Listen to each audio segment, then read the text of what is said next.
বাংলায় একটি প্রাচীন প্রবাদ আছে, গাধা জল খায় কিন্তু ঘেঁটে খায়।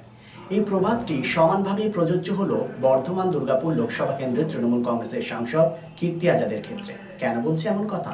হয়তো আপনারা এ কথাই ভাবছেন, তাই তো? তাহলে শুনুন। বর্ধমান দুর্গাপুর লোকসভা কেন্দ্রের তৃণমূল কংগ্রেসের সাংসদ কীর্তি আজাদ গত 23শে জুলাই কেন্দ্রীয় কয়লা মন্ত্রীকে একটি চিঠি লিখেন। তাতে তিনি স্পষ্ট করে ইসিএলের বিরুদ্ধে কার্যত কয়লা নিয়ে দুর্নীতির জন্য অভিযোগ জানান।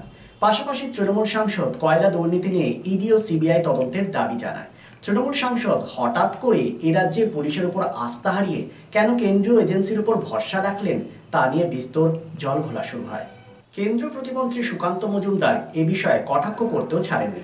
কিন্তু কীর্তি আজাদের চিঠি লেখার মাত্র 10 দিনের মাথায় কি এমন ঘটলো যে ফের আবার বর্ধমান দুর্গাপুর লোকসভা কেন্দ্রের তৃণমূল সাংসদকে কয়লা মন্ত্রী জি কিষাণ রেড্ডিকে গত 23 তারিখে তার লেখা চিঠির প্রত্যাহার করে নিতে হলো। এবং সেই চিঠিতে তিনি স্পষ্ট করে বললেন যে তার কাছে যে সংবাদ ছিল তার সত্যতা ছিল না। উল্লেখ্য, কীর্তি আজাদ সাংসদ হওয়ার পর বারে বারে বিতর্কে জড়িয়েছেন। কখনো নির্বাচন কমিশনের দপ্তরে যাওয়ার সময় বর্ষিয়ান তৃণমূল কংগ্রেসের সাংসদ তথা বিশিষ্ট আইনজীবী কল্যাণ বন্দ্যোপাধ্যায়ের সঙ্গে মতান্তর। তাহলে কি তৃণমূল কংগ্রেসের হাইকমান্ডের পক্ষ থেকে কয়লা দুর্নীতি নিয়ে কীর্তি আজাদের কয়লা মন্ত্রীকে ইডি ও সিবিআই তদন্তের দাবি জানিয়ে লেখা চিঠি নিয়ে তীব্র ভৎসনার মুখে পড়তে হলো? আর সেই কারণেই কি 180 ডিগ্রি ঘুরে গিয়ে কীর্তি আজাদ সেই চিঠি প্রত্যাহার করতে বাধ্য হলেন? 2026-এর নির্বাচনের আগে বিজেপি ফেরত এই নেতার জন্য কি অস্বস্তিতে পড়তে হলো ঘাসফুল শিবিরকে? কীর্তি আজাদের কয়লা মন্ত্রীর উদ্দেশ্যে লেখা চিঠিকে ঘিরে ঘরে বাইরে সমালোচিত কীর্তি আজাদের ভূমিকা নিয়ে তৃণমূল কংগ্রেসের সাংসদ কীর্তি আজাদ সম্প্রতি ইস্টার্ন কোলফিল্ড লিমিটেডের বিরুদ্ধে গুরুতর দুর্নীতির অভিযোগ তুলেছেন। পুরো বিষয়টি নিয়ে কি বললেন বিজেপি নেতা জিতেন্দ্র তিওয়ারি, শুনুন। নমস্কার।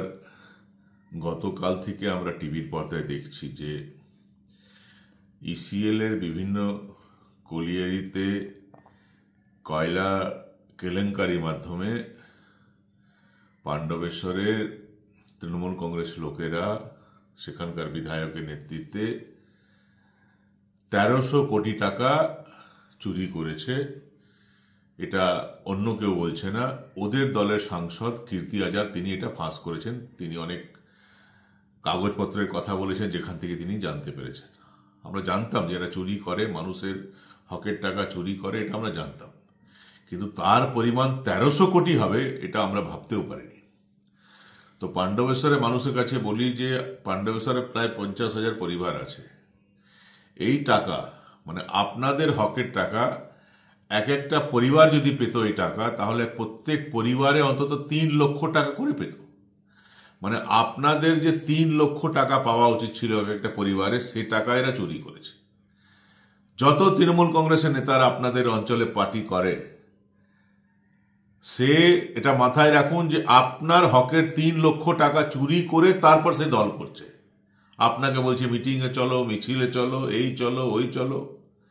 বিধায়ক কখনো 2টো ছাতা দিয়ে দিল, কখনো কারোর সঙ্গে ছবি তুলে নিল, কখনো কাউকে মিষ্টি খাইয়ে দিল। কিন্তু সব কেন করছে? কেননা আপনার হকের 3 লক্ষ টাকা চুরি করেছে, আপনার পরিবারে 3 লক্ষ টাকা চুরি করেছে। পাণ্ডবেশ্বরে আমাদের সংগঠকরা ঘুরছে, কোনো একটা গ্রাম নেই যেখানে 50টা, 60টা, 70টা, 100টা কাঁচা বাড়ি পাচ্ছে না। কি অবস্থায় থাকছে মানুষ! এই 3 লক্ষ টাকা যদি ওই গরিব মানুষরা পেত, তাদের ঘর হয়ে যেত। বা যে কোনো ব্যক্তি যাদের অবস্থা ভালোও আছে, তারাও যদি 3 লক্ষ টাকা পেত, ছেলে মেয়েদের পড়াশোনা করাতে পারত, আরো ভালো জায়গায় কিছু ব্যবস্থা করতে পারত। আমি বলছি, পাণ্ডবেশ্বর মানুষকে বলছি, এরপর যখন এই তৃণমূল কংগ্রেসে কেউ আপনার ঘরের সামনে আসবে, প্রথম প্রশ্ন আপনি করুন যে ভাই, আমার ঘরে তুমি তো 1300 কোটি টাকা নিয়েছো, সেখান থেকে তো 3 লক্ষ টাকা আমার হয়, আমাদেরকে দেখিয়ে তো এটা কামিয়েছো, পাণ্ডবেশ্বরের মানুষকে দেখিয়ে তো এই পয়সা কামিয়েছো ভাই, তো আমার 3 লক্ষ টাকাটা ফেরত দাও। পাণ্ডবেশ্বরের প্রত্যেক বাড়ি থেকে আওয়াজ তুলুন যে আপনাদেরকে দেখিয়ে যে অর্থ রোজগার করেছে, সেখান থেকে আপনার অংশের 3 লক্ষ টাকা আপনার বাড়িতে ফেরত দিতে হবে। তৃণমূল কংগ্রেস পাণ্ডবেশ্বরের প্রত্যেক বাড়িতে 3 লক্ষ টাকা ফেরত দেখ, তারপর রাজনীতির কথা বলুক, তারপর মিটিং করুক, তারপর মিছিল করুক, তারপর মানুষের সঙ্গে কথা বলুক। সেটা যদি না করে, তাহলে পাণ্ডবেশ্বরের মানুষের সঙ্গে কথা বলার, মানুষের সমর্থন নেওয়ার, মানুষের কাছে যাওয়ার এদের অধিকার নেই।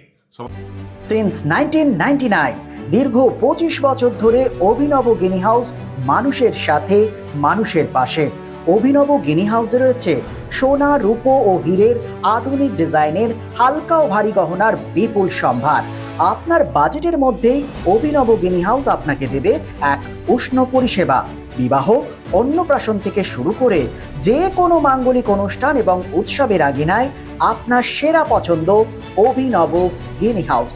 অভিনব গিনি হাউসে আপনি পাবেন gold to gold full return, 20% discount on making charges, certified gemstone, hallmark silver ornaments, diamond ornaments এবং আরও অন্যান্য পরিষেবা। সুতরাং আর দেরি কেন? আপনার পছন্দের জিনিসটি বেছে নিতে আজই চলে আসুন অভিনব গিনি House, beside Bazar Kolkata, GT road, Asansol. Phone number 9641225883, এছাড়া 0341231190।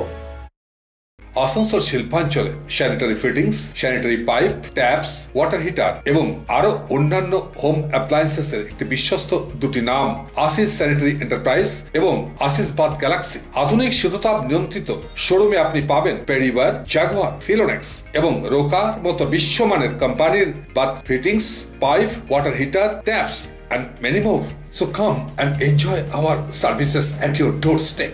Asis Sanitary Enterprise, opposite Loco Ground, GT Road, Asansol. Phone number 94343-12083 and 973-414-8383. And our another showroom, Asis Bath Galaxy, a house of exclusive sanitary ware bath fittings. Aparna Apartment, MN Shah Road, Hutton Road, Asansol 1. Phone number 876-888-2406 and 973-414-8383.